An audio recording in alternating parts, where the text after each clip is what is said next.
இந்த ராசிக்கு உண்டான சுக்கிரன்னாவே ஒரு அழகு, ஒரு ஈர்ப்பு, ஒரு லக்ஸரி, ஒரு நல்ல ஸ்டைலாக இருப்பது, நல்ல மேக்கப் செய்து கொள்வது. அந்த நேரத்தில் இவர்கள் என்ன செய்கிறார்களோ அதுதான் லேட்டஸ்ட் ட்ரெண்டு. அப்போது அந்த ரிஷபராசி சகோதரி ஒரு பெரிய பியூட்டிஷியனாகவோ இல்லை ஒரு ஃபேஷன் டிசைனராகவோ இருக்கணும்னு தேவையில்லை.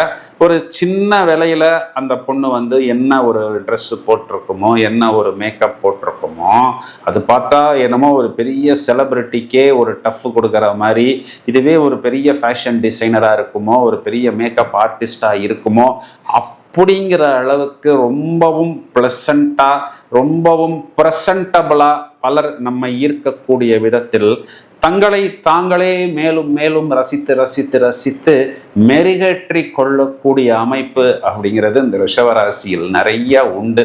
அதனால தான் நம்ம இவங்களெல்லாம் நிறைய இந்த மீடியா சம்பந்தப்பட்ட துறைகள், ஃபேஷன் டிசைனிங், மாடலிங், ஆர்ட்ஸு, மியூசிக்கு, கலைகள் அப்படின்னு சொல்றோம் பார்த்தீங்களா. ஒரு சின்ன கோலம் போடுறதா இருக்கலாம், அந்த கோலம் போடுறதே ஒரு ரங்கோலின்னு சொல்றோம் பாருங்க, அதுவே ஒரு பெரிய ஆர்ட் மாதிரி.